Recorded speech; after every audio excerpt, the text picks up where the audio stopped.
Good evening and welcome to The Big Story. I'm Regina Lay. I'm Gretchen Ho. And I'm Shawn Yao. Tonight's big stories. As expected, former President Rodrigo Duterte skipped today's Quad Committee hearing on the drug war. But his old foe, former Senator Leila de Lima, was there to tell everyone that the concept of nanlaban started in Davao City under Duterte. President Bongbong Marcos takes the high road and refuses to comment on Vice President Sara Duterte's tirade. But his son, Congressman Sandro Marcos, speaks up, saying she crossed the line. But Vice President Duterte is not done. This time around, she lashes out at Justice Secretary Boying Remulla, whom she says does not know the law. She also challenged the young guns over at the lower house to a drug test.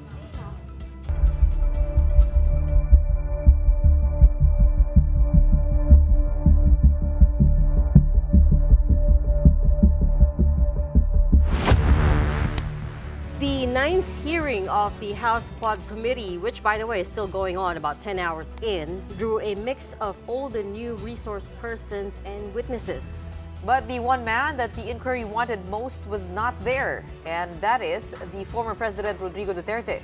Lawmakers are letting Digong's absence slip for now in hopes that he will attend the next inquiry.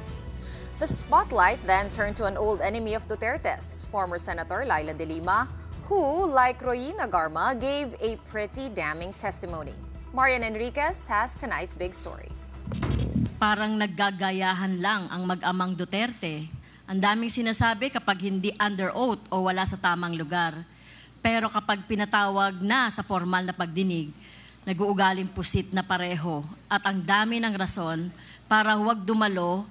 Almost at the onset of the Quad Committee's ninth hearing, lawmakers expressed frustration over the absence of former President Rodrigo Duterte, who the day before already sent word he's skipping the inquiry. Through his lawyer, Duterte said that while he is keen to participate in the joint panel's hearing, he's not feeling well and the invitation came on such short notice. Hindi pwedeng sabihin na short notice at masama ang pakiramdam at kailangan ng pahinga. Ang mga pamilya nga ng mga biktima, kahit matanda na, andyan po, takot ba siya na harapin ng taong bayan? After some disagreement, Quadcom leaders agreed to excuse him without requiring a medical certificate. He is, after all, 79 years old. But there's a warning. ACT Teachers Party List Representative Franz Castro wants to cite Digong in contempt if he is still a no-show at the next hearing. Hindi ho natin siya binibigyan ng special treatment. But in this particular case, in deference to him being the former president, I would like to ask for your understanding to extend a little bit of the courtesy that is due to him. One resource person who did turn up today is former Senator Leila de Lima. As head of the Commission on Human Rights between 2008 and 2010, de Lima was relentless in investigating Duterte's drug war. That's when he was still Davao City Mayor between 1988 and 1998 and 2001 up to 2016, the year he became president. Through a matrix, de Lima detailed how Duterte's now infamous Davao Death Squad, or DDS, operated. The group supposedly offered 15,000 pesos for every drug suspect killed, 10,000 pesos to the assassin, and 5,000 to their police handler. According to de Lima, also a former justice and senator, Duterte was known by the alias Superman, and he was the source of every cent of the reward money. Their safe house was located inside the Nobelcom compound in Barangay San Pedro, Davao. After the summary execution of targeted victims, the DDS members would regroup at their safe house and divide the reward. During that time, MRRD sometimes personally gave out the kill orders and the reward money directly to the assassins themselves. MRRD stands for Mayor Rodrigo Roa Duterte. De Lima said the nanlaban concept originated from Davao and was invented by the DDS itself. To answer your question, Your Honor, I have to point out that the nanlaban concept actually originated in Davao and invented by the DDS. So it's not something new. There may be fewer cases then, kasi karamihan nga is the riding in tandem, mga vigilante killings. as induced by then Mayor Rodrigo Duterte. But there were also specific cases na ganon, because the nanlaban concept actually originated from the DDS operations.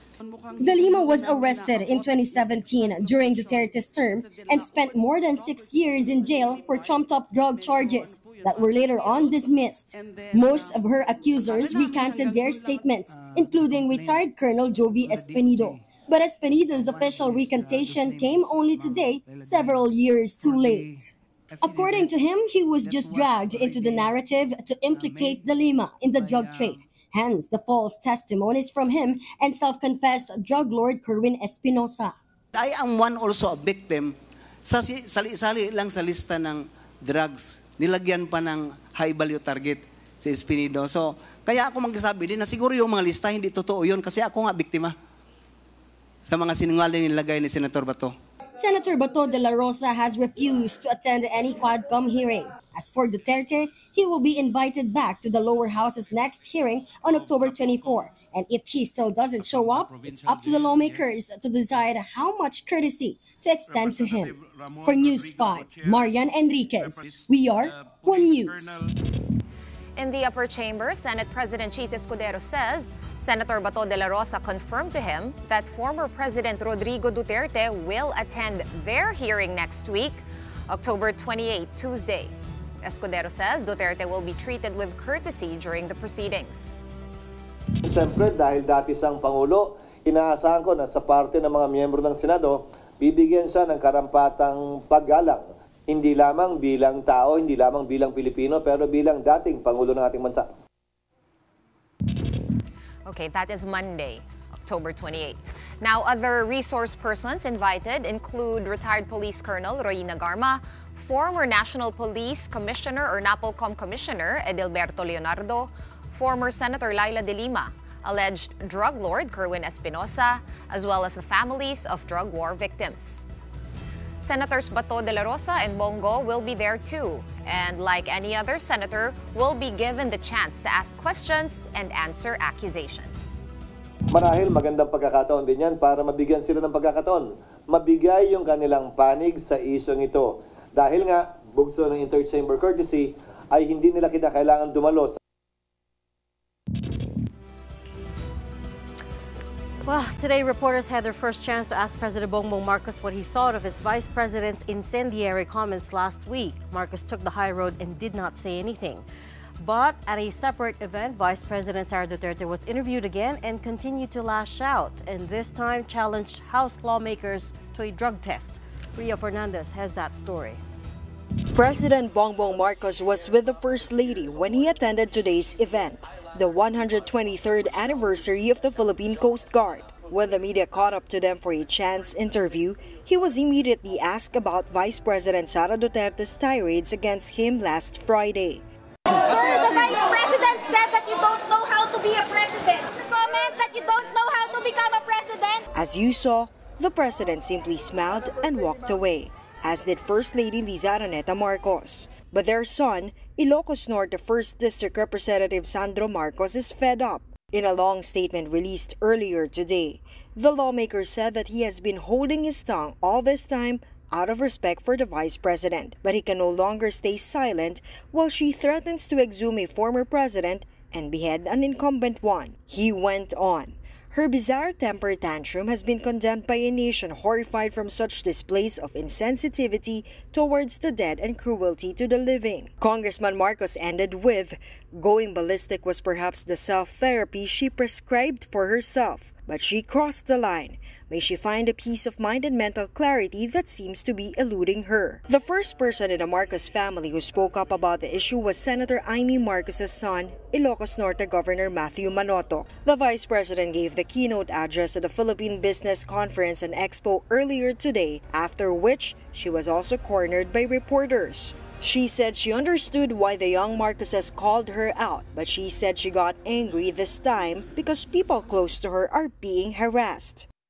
And ngayon, nagalit ako kasi sa paghabol-habol nila sa akin, yung mga kasamahan ko, hinahabol din nila,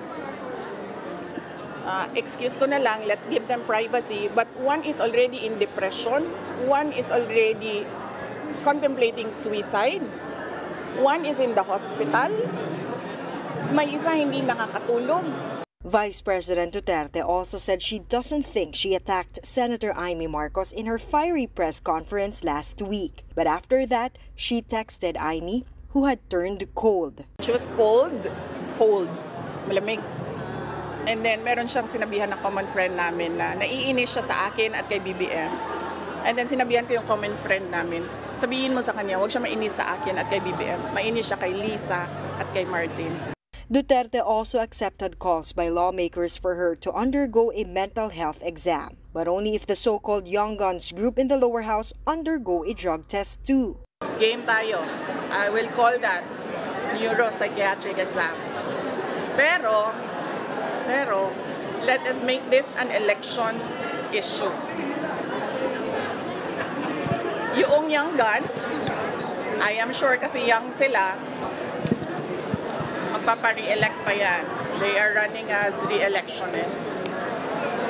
So, ang gagawin natin, 2 tests sa akin. Kasi sinasabi nila, unstable daw ako. Paningin ko naman sa kanila, unstable din sila. Diba? I will do 2 tests. Neuropsychiatric exam and drug tests. Pero dapat, lahat ng mga Young Guns na kandidato, lahat ng mga congressional candidates ay magpa-drug test. Duterte also insisted they do the drug test immediately. Hindi pwedeng 3 months after kasi hindi magdodroga yan ng 3 months tapos na yung testing nila. So anytime? So dapat ngayon na. Ngayon na. Magpa-drug test tayong lahat at dagdagan ko ang sa akin neuropsychiatric exam. Shortly after, the Young Guns issued a group statement saying they accept her challenge, but they countered with their own condition.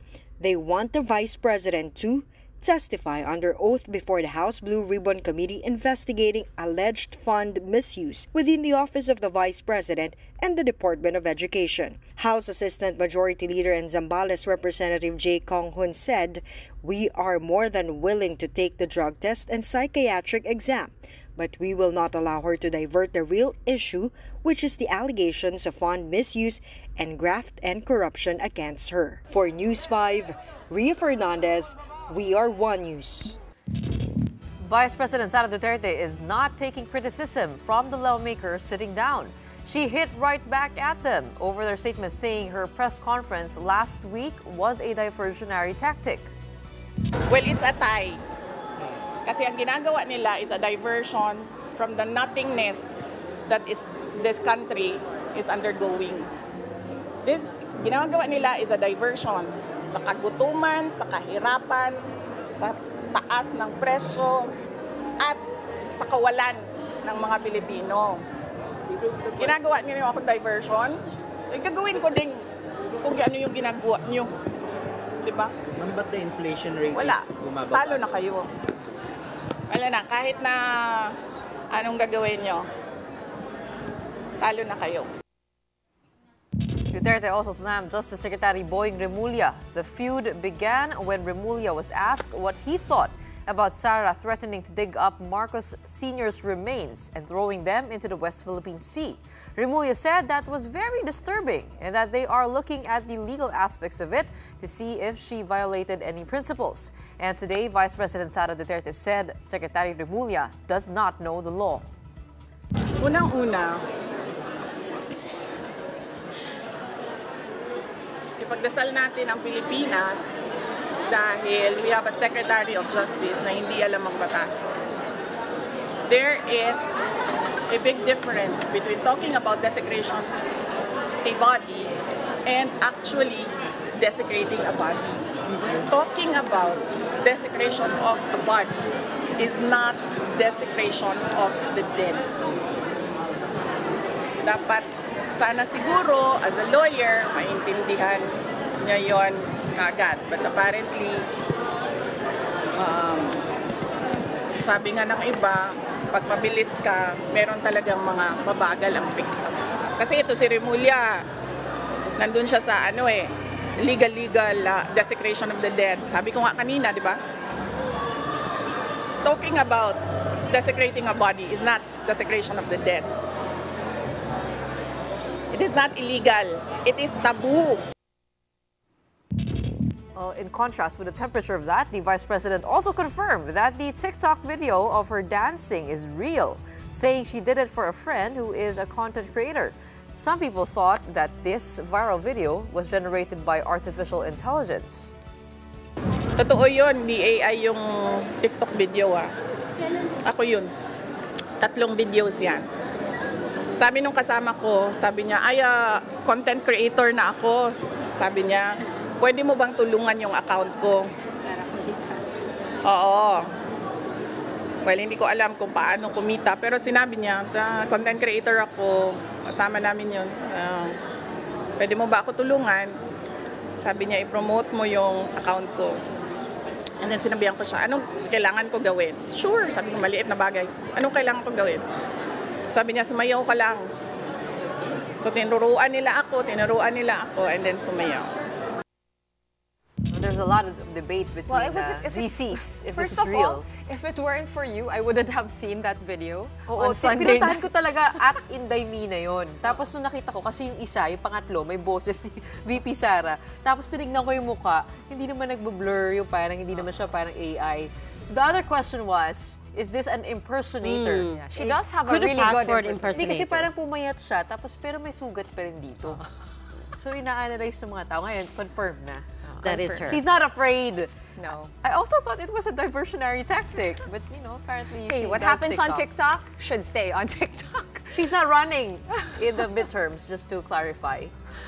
All right, we're going to be taking a quick break, but right after that, we will be sitting down with ICC Assistant Counsel Attorney Christina Cony about the revelations and testimonies at today's hearing on Duterte's drug war. Don't miss that.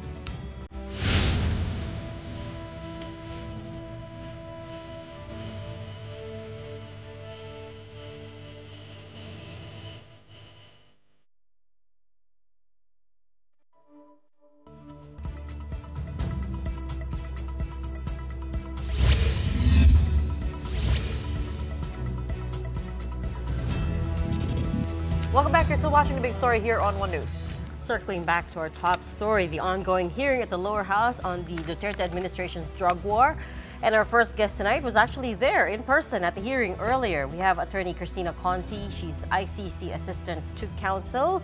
Thanks for rushing here from Quezon City. We appreciate your time and effort so much, Attorney Cony. You're welcome, and lovely to be here in person finally. I know.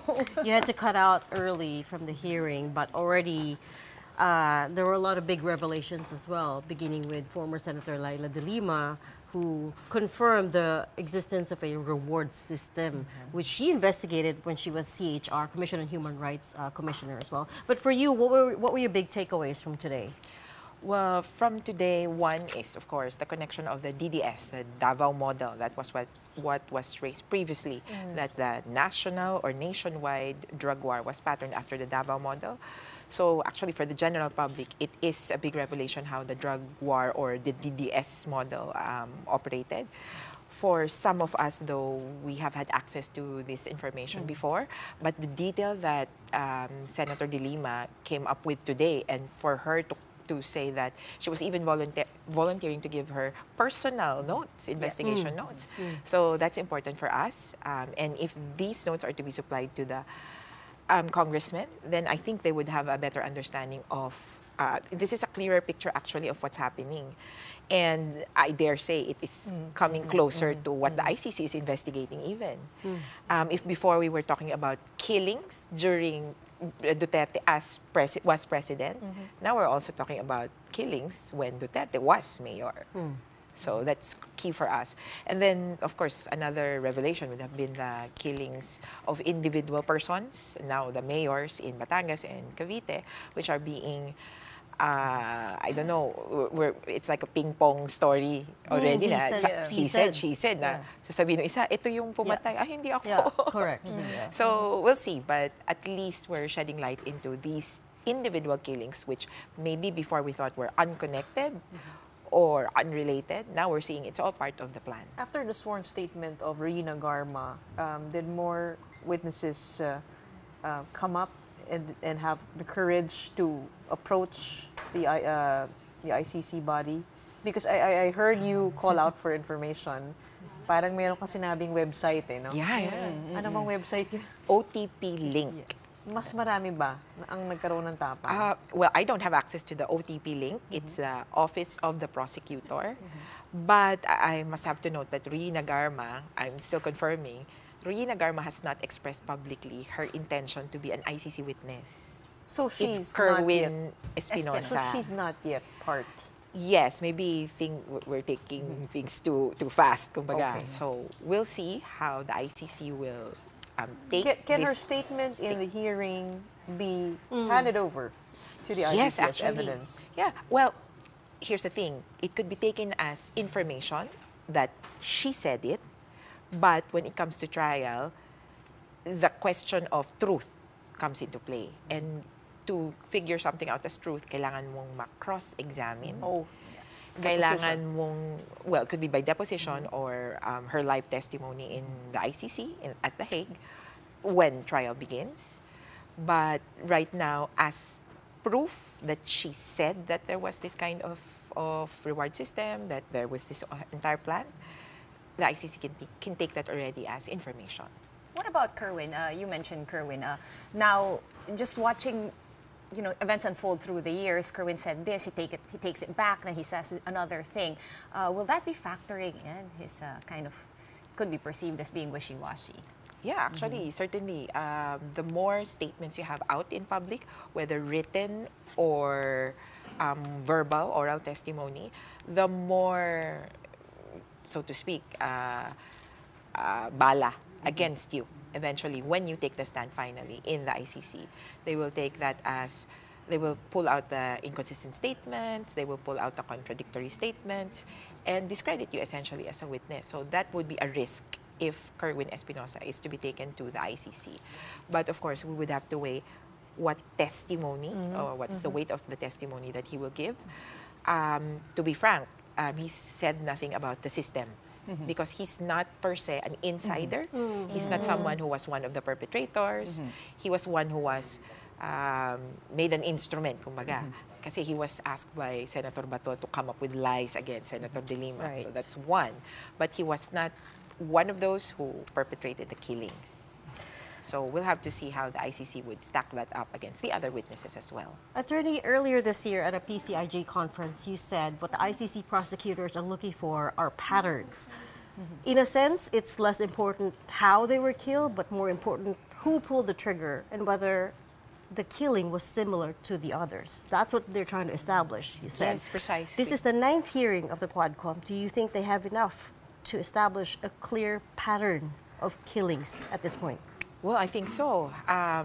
But of course, it depends on which court you're going to present this information to. Again, for the Quadcom, it would be enough. Kasi they're establishing for the public and for eventual legislation. For eventual legislation that these kinds of laws would be remedial. Right now, the issues center around presumption of regularity of duty, how police could be taken to account if they do this or do that, and so forth, and witness protection.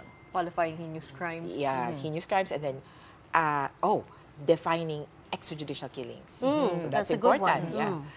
Yeah. But then that's it. But for the ICC, it might not be enough. For one, they would have to qualify the witnesses as their own witnesses, present them in court, and kumbaga, point to the actual perpetrator. So the ICC looks at the most responsible. And I think we still need a little bit more that points to Duterte as the perpetrator. So to be clear, what we're getting, all the material we've gotten is enough for local legislation, for lawmakers to amend or create legislation, but it isn't enough yet to establish a clear pattern as far as the international prosecutors are concerned. Yes, but again, we have to take that in consideration of what the ICC already has. So separately, independently, it already has information. We know of 2 already who have come forward and said that, oh, we're ICC witnesses. And that's Matubato and Las Cañas. So let's see how that would stack up with the other witnesses that the ICC might have already. Speaking of laws, former Senator Laila de Lima mentioned a law a while ago. We do have a law on heinous crimes, which is RA 9851, Philippine Act on Crimes Against International Humanitarian Law, Genocide, and Other Crimes versus Humanity. So, yung willful killing, extermination, enslavement, etc. is punishable by reclusion perpetua. So, we do have that in our law.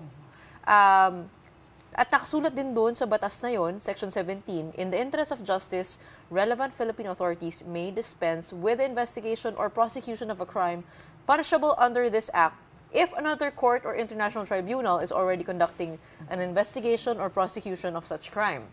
So sinabi niya na bago pa tayo naging miyembro ng ICC, may batas na tayo na nag-recognize sa international tribunal or another court. Is this saying that? Am I correct in my interpretation? And pangalawa, I mean, can we also investigate if not in the ICC, using this law? Yeah, so 2 things. So 1, actually, the context of the creation of this law was that there was already talk of the ICC as early as 1998. And in fact, the Philippines was one of those who participated in the drafting of the Rome Statute. Right. We were so keen on it, we sent several experts, including the one who eventually became a judge before the ICC. So we were so keen on it. Problem was, I think they got into a little bit of discussion. So 2000, ERAP signs accession to the Rome Statute. He agrees. But as president, he has to pass it on to, because it's a treaty, he has to pass it on to Senate. Senate only ratified or agreed to it 2011. So in the interim, from 2000 to 2011, we were, actually 98 even, we were in line with the program dito sa statute, which is why the local law already recognizes the court and other international tribunals. Now, here's the thing. Can we have, at the same time, 2 different investigations here and there?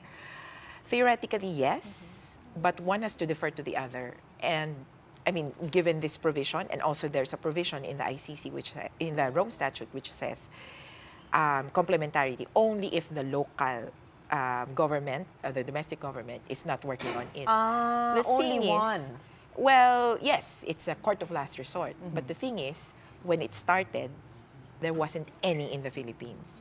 Nauna si ICC. So siya ang may, kumbaga, right of first refusal, kumbaga. Ganun lang ba yun, attorney? Or is it, you have been talking about this, no? Yung parang, if they deem that the local justice system is insufficient, then they can also step in. So if they're not happy with, the results or the turnout or progress of the investigations, they can also step in and start actually, their own. And it's not exactly kumbaga happy with the, they have to look at the, satisfied more of that na, that this is a substantial investigation into the very things that they are investigating. Kasi naisip na nila yan eh. In fact, even yung pag-exit. So the withdrawal, they put qualifiers. When you withdraw, only after 1 year will it be effective. When you leave and there is a pending investigation, you have to continue with and continue cooperating with the investigation or any matter under consideration of the court. So supposedly, kapag may kumagat na isa, kumaga, whichever one, dun na magtutuloy-tuloy. And to be clear, there is no investigation yet in the Philippines. Until now? Until now. So yung maliliit na crimes lang, isa-isa lang? Isa-isa lang. Hindi Murder, homicide. And in fact, if we're looking at the Barayuga case, etc., the Dapico case, wala pang ang kaso eh. And we don't even know if they will eventually be filed. We've heard during the Quadcom, DOJ, investigate this, investigate that. But there's no report, there's no actual result The yet. DOJ told us that they have started the case build-up on the Barayuga case. In fact, at the previous hearing, I think they said, oh, we're waiting for the signature of the wife. But then that's still not a case. And essentially, here's the point. So the ICC is asking, do you have an investigation in the Philippines? It's no longer about unwilling or unable. Do you have an investigation? No. Into crimes against humanity. No. It's just talk. We have something that Senator De Lima has mentioned, several other people have mentioned. Spokesperson Miko Clavano actually said that they are looking into investigating that systematic... and the cold cases as well. But like attorney is saying, looking into it is not enough. Yeah. It has to be actually happening in reality. Now, how does this reflect on Regina Garma? Because I was watching all day. She was again being grilled at around past 6 p.m. They brought out Edelberto Leonardo, who we've all been waiting for. But up until we aired, he didn't really I guess he didn't back her up. So it wasn't what we expected. What were you hoping with that? With his appearance, were you expecting that he would back up the affidavit that Regina Garma had previously submitted? To be candid, yes. We thought Colonel Leonardo had the guts to commit to the truth. At this point of the hearings, he had been barraged with a lot of questions already. He had been under a lot of stress, technically, because he's always on the stand. Lagi nga siyang hinahanap, saan ka na, nagtatago ka ba? But it was odd for me that he was evasive. He did not confirm the reward system. It might have been because even with the admission of Rina Garma, imagine her still being under investigation for the killings. So maybe from his point of view, he thinks that there's no point. Yeah, there's no point to admitting. Yeah, I'm not absolved. And I mean, I'm not. One thing is he might have been asking for immunity and it wasn't granted to him. Problem is he's asking the wrong persons. Because this is Congress. It's not the House of It's not DOJ. It's not the prosecutors. No? So these people might not have the full authority to broker a deal, kumbaga. So that's one thing. But on the other hand, grabe yung pagharap din ng mga victims. Parang hindi ka pa ba rin siya na tamaan sa sa panawagan ng mga biktima. But then anyway, even without that, what was alarming for us was that, so Duterte, who's been one name mentioned all throughout, turns out to have called Rina Garma after her testimony, explaining why the INC is, why a member of the INC is the best bet to have for this reward system. It's because the INC daw ay mapagkakatiwalaan sa pera. Correct. And that's troublesome for us because that's witness interference. Regina Garma being a possible witness at the ICC and any other future investigation, even domestic investigations, that could be considered as influencing You a mean witness. the fact that former President Duterte called her while she's detained? And she answered. But then... more of she answered. Well, it's not the fact that she answered. Of course she would answer, but then who gave her the phone? Because she shouldn't have a phone while in detention, right? Well, I technically I would say that in detention, she's being held for contempt. Yes. So it's not technically a punishment. So she's not a prisoner. Kumbaga. So she would have a little bit. For instance, they took away all her gadgets. Pero may kaso. Yeah, may kaso kasi si Alice Guo, and then at this point she's a suspect in so many other cases. So for Regina Garma, it's more of she's a resource person. She's a witness to several things. She's under investigation for some things, but not yet charged with anything. Let's come back to the ICC, and I asked Senator Trillanes this. What if the ICC never comes? Because the bigger context to this is, they don't have an army of prosecutors. And the same prosecutor who's looking into the Duterte drug war is the same one who's looking into the destruction of Gaza, right? He's got his plate full, to say the least. They can't even, there's been pressure on them to issue an arrest warrant against Benjamin Netanyahu, which they haven't done to this day. So again, conversely, what if they never come? What then? Well, they have come. That's one. It's hard to confirm nor deny, again, because problem with that is that because it's an ongoing investigation, they have asked for it to be kept confidential. It's actually in the rules. Only upon the opening of trial of the case can you formally say that, yes, I am part of this trial, because it would afford you some protection. You can apply for witness protection or so. But right now, during investigation, something happens to you, the ICC cannot take care of you. and I mean, reasonably so. Now, what if the ICC trial never comes to fruition? One thing is the warrant of arrest actually is a minimum for us, because for Duterte or any of the other perpetrators of these crimes against humanity, the mere fact that they are internationally wanted criminals and that there is reasonable basis to believe that they committed crimes against humanity, it could be enough for some of the victims as a minimum, because recognition of your victimhood, that of this state policy, is already one step or one form of justice. So, minimum, liliit ang mundo nila. And for some, it could be punishment enough. If the ICC finally releases warrants of arrest and also a conviction, are we still dependent on or is the ICC dependent on the cooperation of the government, Philippine government? Or can they work through the Interpol to enforce what has been decided on? Well, bottom line, they need the Philippine government to cooperate. In the execution of the warrant, it really has to Interpol. be... Yes, the Interpol actually is not a separate police force. It's like parang liga. Hindi pupunta yung ibang team pupunta dito. No?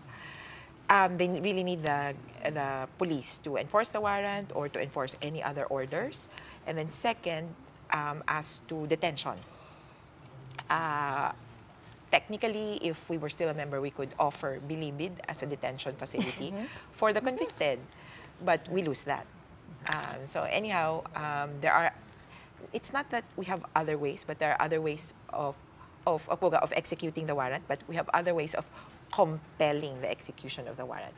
Extradition treaty could be an agreement, a request by another country. If you remember, Pemberton daw was released or taken in by the US in exchange for vaccines. So you don't know what kind of diplomatic solution there could be. When you say the ICC have come, do I also take it to mean you're confident that the pre-trial chamber will eventually issue an arrest order? Yes, that's the only thing we can do, but hope for the best. How are the victims? I mean, this is all about them from the start. Are they happy? Like we said, lumiit na yung mundo nila kahit paano, di ba? We have kind of outed a lot of the system and etc. Are they okay with this, or are they still willing to see it through to the end, whatever happens? Well, they're taking every day one step at a time. Iba-iba din sila ng definition ng justice. Yung iba gusto an eye for an eye. Yung iba makulong man lang. But at the minimum, the recognition and the respect that they have earned from the House of Representatives is emboldening them to come forward with their stories. And this hope, if before fear was the one that was contagious or more contagious, now it's hope that there's something at the end of the tunnel for them, whether it's Duterte in jail or Duterte and Bato in jail and so on. Well, Executive Secretary Lucas Bersamin said that the Philippines will not be rejoining the ICC. Was that a definitive statement? Did the government change its tune there somehow? Or was that, just something that he said in passing?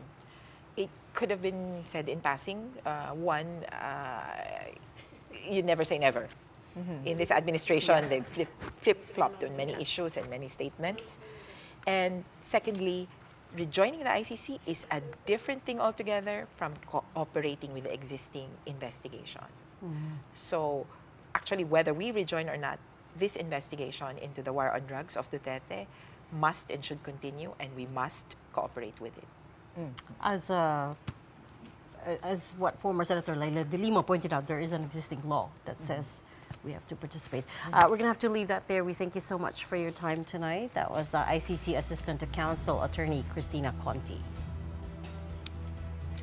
All right, another quick break for now, but when we come back, the chairman of Transport Group Manibela, Mr. Marval Buena, is making a run for the Senate, and we will be asking him about his platform and what he intends to bring to the legislature when the big story returns. Keep it here.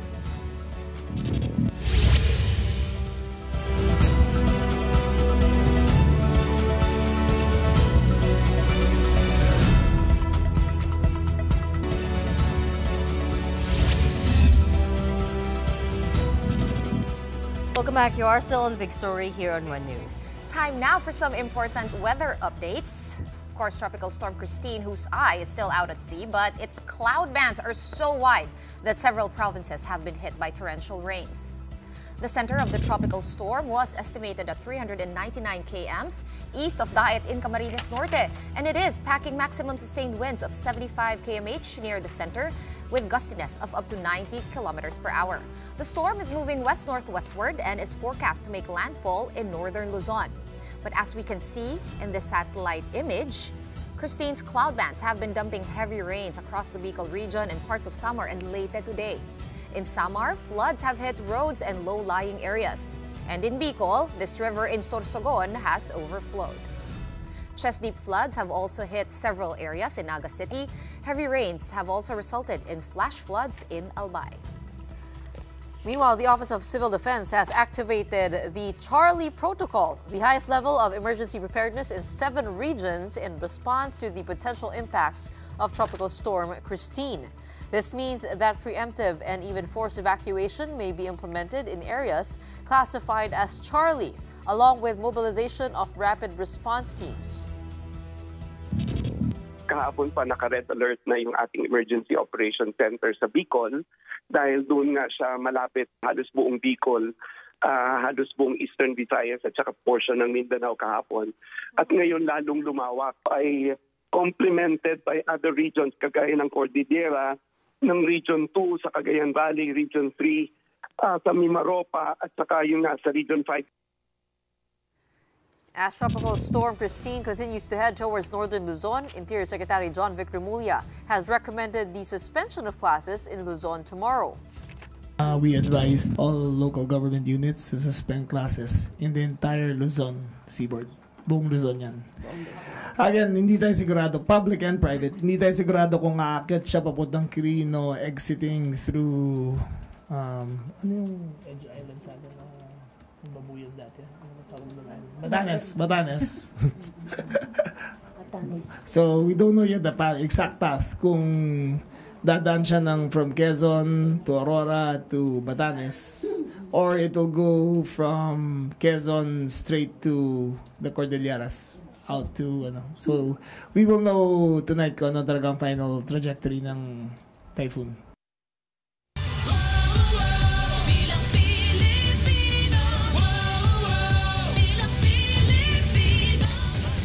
Manibela Chair Marval Buena is one of 66 candidates for senator at next year's midterm elections. He says if elected, he will work on issues surrounding the Public Utility Vehicle Modernization Program. Let's dig into that a little bit more. We have with us here tonight senatorial aspirant Marval Buena. Welcome back to the big story. Good evening and thank you for having us. Suspended po ang klase bukas. Oo. Ang pasada. Hindi po. Wala po. May pasada bukas. May pasada bukas at sinisiguro namin na may masasakyan po bukas. Okay. The latest update on the PUV modernization program, 22 out of 23 senators have asked government to suspend the program, to slow it down, to review loopholes.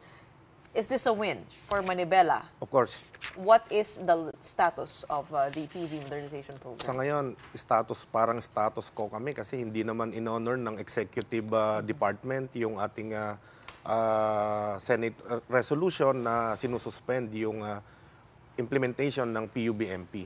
So, para sa amin, nakikita natin na yung mga loopholes na to kaya nga piniprenohan yung programa kasi may halong korupsyon at nahihirapan yung mga cooperatives at ayaw na nga magpautang ng DBP and Land Bank. So dapat yung mga ayaw na makapag-consolidate, uulitin namin, hindi kami against sa modernization, against kami doon sa consolidation ng aming mga franchises. Katunayan, no, Mar, actually, binuksan ulit ng LTFRB itong consolidation period hanggang November 29, 45 days. 45 days, how do you parang feel manok. Anong tingin nyo doon? Alam nyo, nagpapakita lang ito, nagpapatunay lamang po ito na yung programa, yung consolidation, palpak talaga. At sinasabi nila na yung datos nila 83%, bakit kailangan mo pang buksan yung consolidation kung more than enough na yung 83% na sinasabi nila? Panlilin lang po ito. doon sa ating presidente na sinasabi nila, kaya nag-decide ang ating presidente na ituloy ito, wag isuspend dahil nga na-reach na nila yung kinakailangang datos ng mga jeepney at UB Express na nag-consolidate. Pero bakit ngayon binuksan ulit? You're running for Senate, so what specific legislation do you want to push if elected? Clearly, your platform is transport. So, what specific legislation? Unang-una, ma'am, yung Ma'am Regine, yung katiyakan dun sa hanap buhay, sa aming kabuhayan, sa lahat ng mamamayang Pilipino, hindi lamang sa mga jeepney drivers at operators. Unang-una yon. Kasi wala na nga maibigay ang ating gobyerno na maayos na trabaho sa kanyang mamamayan bukod sa ayuda na ginagawang mangmang at parang wala nang pupuntahan yung ating mga kababayan. Pangalawa, food security sa agriculture. So itong pinasok namin na dapat nasa party list lamang kami at yung sector lamang, nakakalungkot na hindi kami inapprove ng COMELEC despite na kumpleto kami ng requirements na kinakailangang isubmit sa kanila. Bakit nga po ba? Wala kaming po silang paliwanag? Wala kaming resolution na nakuha doon sa ipinail naming petition for accreditation. Ako mismo umakyat sa COMELEC, pero ang sagot lang sa akin, yun na daw yun. So, para sa konteksto, no, para maintindihan natin ng viewers, ito yung pag-apply ninyo for accreditation sa Manibela party list. Manibela as a party list. Yes, ma'am. At yun nga, nakakalungkot na hindi tayo nakakuha ng accreditation para makapag-file ng CONA bilang party list system. Pero yun na nga, no? At umabot na tayo sa today, no, Mar, na andyan ka nga, tatakbo ka. At syempre isusulong mo, of course, transport-related legislature. Pero nandyan din po yung kasangganin nyo, no, sa paglaban or pagtutol sa PTMP o PUVMP na from Piston naman. Diba? Si Sir Modi Floranda, tatakbo na rin po sa Senado. Hindi ba kayo nag-usap before na parang, or dapat ba ikaw yung sa lower house, siya yung sa upper house? Kasi kasama po siya sa Makabayan Block. Diba? Dapat po ganon.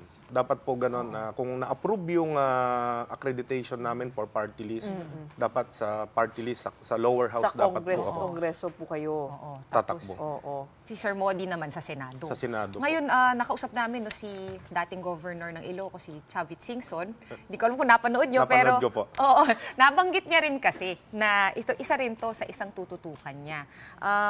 May mga nabanggit din siya, no, yung presyo ng mga modernized units, etc. na napakamahal. Wala bang nagbago sa pananaw nyo? Or since lumipas na rin ang panahon, wala bang lumabas o lumitaw na mas murang supplier? Marami na po kaming ipinakita na gawa dito sa atin na mga jeepneys, mura, matibay, na panatili natin yung kultura. And hindi kinakailangan na magtaas ng pamasahe. Pero bakit ito hindi tinitignan ng DOTR, ng LTFRB, ng gobyerno para tulungan sana na magkaroon tayo ng industriya? Gamitin natin yung sovereign wealth fund natin. Magkaroon ng industriya dito. Kapag kumita, pwede pa nga nating i-recapitalize ito eh. Diba? Bakit hindi ito yung ginagawa ng gobyerno? Sorry, I have to correct you there. The LTFRB says they have talked to local manufacturers. May mga nakausap that they, talk to a lot of manufacturers, some of them local. So it's not right to say na hindi nila kinausap yung local manufacturers. Iba po yung kinausap doon sa ginagawa talaga. Nakakita na po ba tayo na isang kooperatiba man lang na merong 15 units, isang fleet na modernized na traditional jeepney talaga? Wala po. Wala ni isa na kooperatiba o korporasyon na pinayagan o nakakuha nito, kundi lahat galing sa foreign. Sila yung pinapayaman natin, yung mga banyaga ang pinapayaman natin na sumasakop sa atin na hindi nga na malabanan ng gobyerno. Tapos sila, yung mga kababayan natin, walang trabaho, na dapat kung may industriya tayo dito, nandito lahat yung mga raw materials na kinakailangan natin para makabuo tayo ng industriya ng mga jeepneys o ng mga vehicles na yan. Pero bakit hindi ito ang sinusuportahan ng gobyerno? Kaya tayo nandito ngayon. Hindi po ba yung Francisco Motors ay sabi nila gumagawa na sila ng mga unit?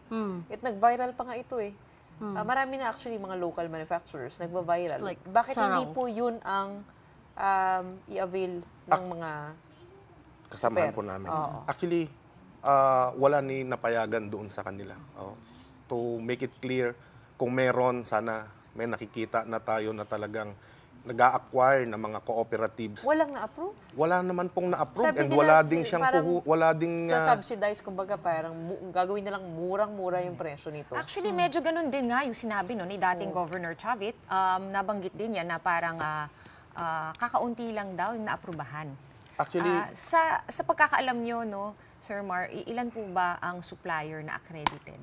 Na Pilipino po, na Pinoy, wala po akong kilala na na-accredit, kundi ho yung mga minibus po na itsura ang inaccredit lang ng Nakausap niyo po LTFRB. itong Francisco Motors? Lagi po kami magkasama ni Mr. Elmer Francisco ng Francisco Motors. Ultimo, yung Board of Investment na dapat ito yung tutulong doon sa mga local manufacturers natin.